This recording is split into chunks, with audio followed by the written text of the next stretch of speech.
Hello viewers, আসসালামু আলাইকুম। প্রিয় দর্শক বন্ধুরা, আপনারা যারা কৃষক বন্ধু নতুন প্রকল্পের জন্য আবেদন করতে চান, আপনারা দুয়ারে সরকার ক্যাম্পে আবেদন করতে পারবেন। দুয়ারে সরকার ক্যাম্প শুরু হয়ে গেছে, সেখান থেকে আপনারা এই ফর্মটি পেয়ে যাবেন। আর এই ফর্মটি আপনারা কীভাবে ফিল আপ করবেন বিস্তারিত জানাবো আজকের এই ভিডিওর মাধ্যমে। ভিডিওটি ভালো লাগলে লাইক করবেন, সবার সুবিধার্থে ভিডিওটি শেয়ার করবেন এবং চ্যানেলটি সাবস্ক্রাইব করে পাশে থাকা বেল আইকনটি প্রেস করে নোটিফিকেশন অল করে রাখবেন সবার আগে নিত্য নতুন ভিডিও পেতে। চলুন ভিডিওটি শুরু করি।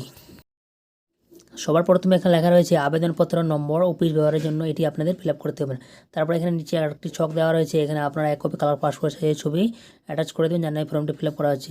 তারপরে এখানে ক নম্বরে লেখা রয়েছে ব্যক্তিগত তথ্য। তারপরে এখানে নিচে লেখা রয়েছে নাম, বড় হাতের ইংরেজি থেকে নামটি লিখে দিবেন এই লাইনটিতে আপনারা, জানাই ফর্মটি ফিল আপ করা হচ্ছে ইংরেজির বড় হাতের। তারপর নিচে আবার লেখা রয়েছে নাম পর্চা অনুযায়ী বাংলায় আপনার খতিয়ানে যে নামটি আছে বাংলা থেকে আপনারা এই লাইনটিতে নামটি লিখে দিবেন। তারপরে নিচে এখানে লেখা রয়েছে বাসস্থানের ঠিকানা, এখানে লেখা রয়েছে গ্রাম, এখানে গ্রামের নামটি লিখে দেবেন এই লাইনটিতে আপনারা যে গ্রামে বসবাস করেন। তারপরে এখানে লেখা রয়েছে গ্রাম পঞ্চায়েত, গ্রাম পঞ্চায়েতের নাম আপনারা লিখে দেবেন এখানে। তারপরে এখানে নিচে লেখা রয়েছে পোস্ট অফিস, আপনার পোস্ট অফিসের নাম আপনারা এই জায়গায় লিখে দিবেন এই লাইনটিতে। তারপরে লেখা রয়েছে ব্লক, এই জায়গায় ব্লকের নাম বসিয়ে দিবেন। তারপরে এখানে লেখা রয়েছে থানা, এই জায়গায় থানার নামটি বসিয়ে দিবেন। তারপরে লেখা রয়েছে জেলা, এখানে জেলার নাম বসিয়ে দেবেন এই লাইনটিতে আপনারা জেলার নামটি বসিয়ে দেবেন। তারপরে এখানে লেখা রয়েছে পিনকোড নাম্বার, এই পিনকোড নাম্বারটা প্রতিটি ঘরে ঘরে আপনারা বসিয়ে দিবেন। তারপর লেখা রয়েছে এখানে পিতা অথবা স্বামীর নাম, এখানে পিতা অথবা স্বামীর নাম এই লাইনটিতে বসিয়ে দিবেন। তারপরে এখানে নিচে লেখা রয়েছে জন্ম তারিখ, এখানে আপনারা ডেট বসিয়ে দিবেন যে ডেটে জন্মগ্রহণ করেছেন। তারপরে এখানে বসিয়ে দিবেন মাস, কোন মাসে জন্মগ্রহণ করেছেন। তারপরে এখানে ইয়ার অথবা সালটি বসিয়ে দিবেন। তারপরে এখানে লেখা রয়েছে বয়স 1/1/2023, আপনার যে জন্ম তারিখটা আছে এই তারিখ থেকে আর এখানে 1/1/2023 অবধি যে বয়সটুকু বার হবে সেই বয়সটুকু এই জায়গায় বসিয়ে দিবেন। তারপরে লেখা রয়েছে এখানে লিঙ্গ, পুরুষ হয়ে থাকলে আপনারা পুরুষে টিক মারবেন, মহিলা হয়ে থাকলে আপনারা মহিলাতে টিক মারবেন, অন্যান্য যদি ক্যাটাগরি হয়ে থাকেন তাহলে অন্যান্যই টিক মারবেন। তারপরে এখানে লেখা রয়েছে শ্রেণী, সাধারণ হয়ে থাকলে আপনারা সাধারণে টিক মারবেন, আর তপশিলি জাতি হয়ে থাকে তপশিলি জাতিতে ঠিক মারবেন। তারপরে যদি তপশিলি উপজাতি হয়ে থাকেন তপশিলি উপজাতিতে ঠিক মারবেন, আর অনগ্রসর শ্রেণী হয়ে থাকে আপনারা অনগ্রসর শ্রেণীতে ঠিক মারবেন। কৃষকের ধরন, আপনি যদি মালিক হয়ে থাকেন তাহলে আপনার মালিকে ঠিক মারবেন, বর্গাদার হয়ে থাকে বর্গাদারে, পাট্টাদার হয়ে থাকলে পাট্টাদারে ঠিক মারবেন। তারপরে এখানে লেখা রয়েছে মোবাইল নাম্বার, ব্যাঙ্ক অ্যাকাউন্ট ও আধার কার্ডের সঙ্গে যুক্ত মোবাইল নাম্বার, ব্যাংকের পাসবুকের সাথে অথবা আধার কার্ডের সঙ্গে যে মোবাইল নাম্বারটি লিঙ্ক করা আছে সেই মোবাইল নাম্বারটি আপনারা এই প্রত্যেকটি ঘরে ঘরে বসিয়ে দিবেন। তারপরে এখানে লেখা রয়েছে বিকল্প মোবাইল নাম্বার, আপনার যদি আবার আলাদা মোবাইল নাম্বার থাকে তাহলে এই জায়গায় বসাবেন, আর যদি না থাকে তাহলে আপনাদের বসাতে হবে না। তারপরে এখানে লেখা রয়েছে আধার কার্ড নাম্বার আবশ্যিক, আপনার আধার কার্ডের নাম্বারটি এই লাইনটিতে বসিয়ে দেবেন, যেন এই ফর্মটি ফিল আপ করা হচ্ছে। তারপরে এখানে লেখা রয়েছে ভোটার কার্ডের নাম্বার, ভোটার কার্ড নাম্বার আবশ্যিক, এখানে বসাতে হবে এই লাইনটিতে ভোটার কার্ডের নাম্বারটি বসিয়ে দিবেন। তারপরে আপনারা আসবেন নাম্বার ক্ষয়ে, এখানে লেখা আছে কৃষি জমির তথ্য, কর্মিক নাম্বার এখানে বসিয়ে দিবেন সিরিয়াল নাম্বার অনুযায়ী 1 নাম্বার দিয়ে। তারপরে এখানে লেখা রয়েছে জেলা, এখানে জেলার নাম এই ঘরে বসিয়ে দিবেন জেলার নাম। তারপরে লেখা রয়েছে ব্লক, ব্লকের নাম এই ঘরে বসিয়ে দিবেন। তারপরে এখানে লেখা রয়েছে মৌজা, মৌজার নাম এই ঘরে বসিয়ে দিবেন। তারপরে জেল নাম্বার এই ঘরে বসিয়ে দিবেন। লেখা আছে এখানে খতিয়ান নাম্বার, এখানে খতিয়ান নাম্বারটি বসিয়ে দিবেন। চাষযোগ্য জমির পরিমাণ একরে টোটাল কতটুকু জমি হচ্ছে এই জমিটুকু বসিয়ে দিবেন।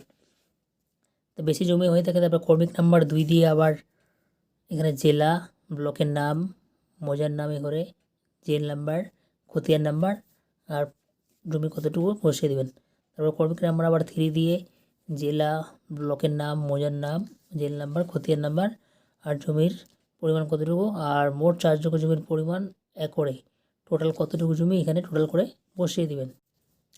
তারপরে এখানে লেখা আছে নাম্বার ঘতে ব্যাংকের তথ্য, ব্যাংক অ্যাকাউন্ট অনুযায়ী নাম, আপনার ব্যাংকের পাসবুকে যে নামটি আছে সেই নামটি আপনারা এই লাইনটিতে লিখে দিবেন, যার নামে ফর্মটি ফিল আপ করা হচ্ছে তার নাম ব্যাংকের পাসবুকে যে নামটি আছে এই লাইনটিতে লিখে দিবেন।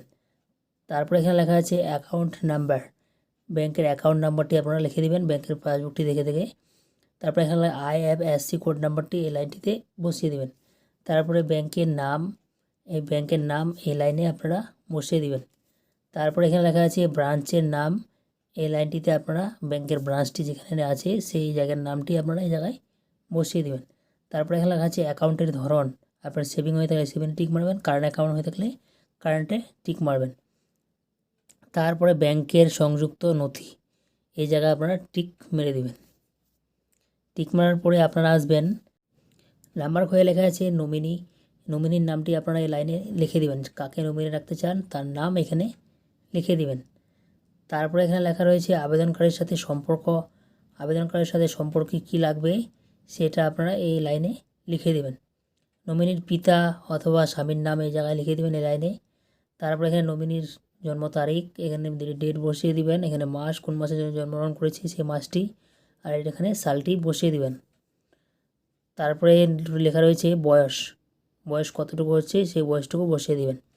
নমিনির অভিভাবকের নাম, বয়স যদি 18 বছরের নিচে হয় তাহলে অভিভাবকের নাম লিখবেন, আর যদি 18 বছর ঊর্ধ্বে হয় তাহলে নমিনির অভিভাবকের নাম লিখতে হবে না। তারপরে এখানে লেখা রয়েছে আমি এত দ্বারা অঙ্গীকার করছি যে আমি অন্য কোনো জায়গায় কৃষক বন্ধু নতুন প্রকল্পে নথিভুক্তকরণের জন্য আবেদন করিনি।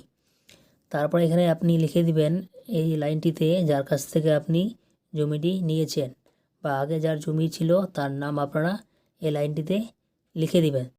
তারপরে এখানে লেখা আছে উত্তরাধিকার না ক্রয় হিসাবে না উপহার হিসাবে না দানপত্র হিসাবে যে সূত্রে আপনি জমিটি নিয়েছেন সেই সূত্রের নাম এই লাইনটিতে লিখে দিবেন। তারপরে এখানে লেখা রয়েছে তার বিবরণ যদি থাকে কেবিআইডি, তার যদি কৃষক বন্ধু আইডি থাকে তাহলে এই জায়গায় কেবিআইডি বসিয়ে দিবেন, আর যদি না জানা থাকে তাহলে বসানোর দরকার নেই। ভোটার কার্ডের নাম্বার, এই লাইনটিতে আপনারা ভোটার কার্ডের নাম্বারটি বসিয়ে দেবেন যার কাছ থেকে জমিটি নিয়েছেন। তারপর এখানে আধার কার্ডের নাম্বারটি বসিয়ে দিবেন যার কাছ থেকে আপনি জমিটি নিয়েছেন তার আধার কার্ডের নাম্বার। তারপরে এখানে লেখা রয়েছে তারিখ, এখানে যে তারিখে আপনি ফর্মটি জমা করবেন সেই তারিখটি আপনারা এই জায়গায় বসিয়ে দিবেন। তারপরে এখানে ডান সাইডে লেখা রয়েছে আবেদনকারীর স্বাক্ষর ও টিপ সই, এখানে যার নামে ফর্মটি ফিল আপ করা আছে তার সই এই জায়গায় করে নেবেন। তারপরে এখানে নিচে আসবেন, এখানে নিচে লেখা রয়েছে প্রাপ্তি স্বীকার, এই জায়গাটুকু আপনাদের ফিল আপ করতে হবে না, যে অফিসার ফর্মটি জমা নেবে তারা এটুকু ফিল আপ করে আপনাদের রিসিভ কপি দিয়ে দিবেন। তারপর আপনারা 2 নম্বর পেজে আসবেন, এখানে লেখা রয়েছে সংযোজনী ফর্ম এ, এখানে আমি দিয়ে যার নামে ফর্মটি ফিল আপ করা হচ্ছে তার নাম উপভোক্তার নাম এই জায়গায় লিখে দিবেন। তারপরে এখানে পিতা অথবা স্বামীর নাম এই লাইনে লিখবেন আপনারা। তারপরে এখানে গ্রামের নামটি লিখবেন। তারপরে এখানে লিখবেন গ্রাম পঞ্চায়েতের নাম এই লাইনে। তারপরে এই লাইনে আপনারা লিখবেন ব্লকের নাম। তারপরে আপনারা এই লাইনে লিখবেন জেলার নাম। তারপরে এখানে আধার নাম্বার, এই প্রত্যেকটি ঘরে ঘরে আপনি আধার কার্ডের নাম্বারটি বসিয়ে দিবেন। তারপরে আপনারা একটু নিচে আসবেন, নিচে এখানে লেখা রয়েছে আধার কার্ডের সঙ্গে যুক্ত মোবাইল নাম্বার, এই প্রত্যেকটি ঘরে আপনি আধার কার্ডের সঙ্গে যে যুক্ত মোবাইল নাম্বারটি আছে সেই মোবাইল নাম্বারটি বসিয়ে দিবেন। তারপরে এখানে লেখা রয়েছে ভোটার কার্ডের নাম্বার, এখানে ভোটার কার্ডের নাম্বারটি বসিয়ে দেবেন যার নামে ফর্মটি ফিল আপ করা আছে তার ভোটার কার্ডের নাম্বার। এখানে লেখা রয়েছে নিজ স্বাক্ষরিত ভোটার কার্ড ও আধার কার্ডের কপি আপনাদের ফর্মটির সাথে জমা করতে হবে। তারপরে আপনারা নিচে আসবেন, এই যে ডান সাইডে এখানে লেখা রয়েছে উপভোক্তার স্বাক্ষর, যার নামে ফর্মটি ফিল আপ করা হচ্ছে তার সই, এখানে তারিখটুকু বসিয়ে। তারপরে আপনারা 3 নম্বর পেজে আসবেন, 3 নম্বর পেজে এখানে লেখা রয়েছে পশ্চিমবঙ্গ সরকার কৃষি বিভাগ সংযোজনী বি, কৃষক বন্ধু নতুন প্রকল্পে আবেদনকারীর ঘোষণাপত্র, যার নামে ফর্মটি ফিল আপ করা হচ্ছে তার নাম এই লাইনটিতে লিখে দেবেন, পিতা অথবা স্বামীর নাম এই লাইনে, গ্রামের নাম এই লাইনে লিখে দিবেন। তারপরে এখানে লিখবেন গ্রাম পঞ্চায়েতের নাম এই লাইনটিতে। তারপরে এখানে লিখবেন ব্লকের নাম লিখে দিবেন। তারপরে এখানে জেলার নামটি লিখে দিবেন। যার কাছ থেকে আপনি জমিটি নিয়েছেন আগের জমির মালিকের নাম এই লাইনটিতে আপনারা লিখে দিবেন, যার আগের জমিটি ছিল তার নাম। তারপরে এখানে ভোটার কার্ডের নাম্বারটি বসিয়ে দেবেন যার কাছ থেকে জমিটি নিয়েছিলেন। তারপরে এখানে কৃষক বন্ধু আইডি যদি জানা থাকে যার কাছ থেকে জমিটি নিয়েছেন তার বসাবেন, আর জানা না থাকে তাহলে আপনাদের বসাতে হবে না। তারপরে আপনারা এখানে নিচে আসবেন, এখানে লেখা রয়েছে খতিয়ান নাম্বার, এখানে খতিয়ান নাম্বারটি বসিয়ে দিবেন। তারপরে এখানে মৌজা অথবা জেল নাম্বার বসিয়ে দিবেন এখানে। তারপরে এখানে লেখা রয়েছে কৃষি জমির বিবরণ, এখানে কর্মিক সংখ্যা বসিয়ে দিবেন। তারপরে এখানে বসিয়ে দিবেন এই ঘরটিতে দাগ নাম্বারটি বসিয়ে দিবেন, জমির পরিমাণটুকু বসিয়ে দিবেন। আর বেশি জমি থাকলে কর্মিক নাম্বার 2 দিয়ে আবার দাগ নাম্বার। তারপরে এখানে জমির পরিমাণ 1 করে বসিয়ে দিবেন, আর তারপরে আপনার এখানে কর্মিক নাম্বার 3 দিয়ে তারপরে এখানে দাগ নাম্বারটি বসিয়ে দিবেন। তারপরে এখানে জমির পরিমাণ 1 করে বসিয়ে দিবেন। তারপরে আপনারা এই নোটিশটি ভালোভাবে পড়ে নেবেন। পড়ার পরে তারপরে এখানে তারিখ বসিয়ে দিবেন, যে তারিখে ফর্মটি জমা দেবেন সেই তারিখ। তারপরে এখানে উপভোক্তার স্বাক্ষর, যার নামে ফর্মটি ফিল আপ করা আছে তার সই জায়গায় করে দিন। সবার শেষে এখানে লেখা রয়েছে একের বেশি খতিয়ান বা একের বেশি মালিকানার জমির বিবরণ যুক্ত করার জন্য ভিন্ন ভিন্ন সংযোজনী ব্যবহার করুন। ফর্মটি ফিল আপ কমপ্লিট। ভিডিওটি দেখার জন্য সবাইকে অসংখ্য ধন্যবাদ। পরবর্তী ভিডিওতে আবার দেখা হবে। আজকের মতো থ্যাংক ইউ।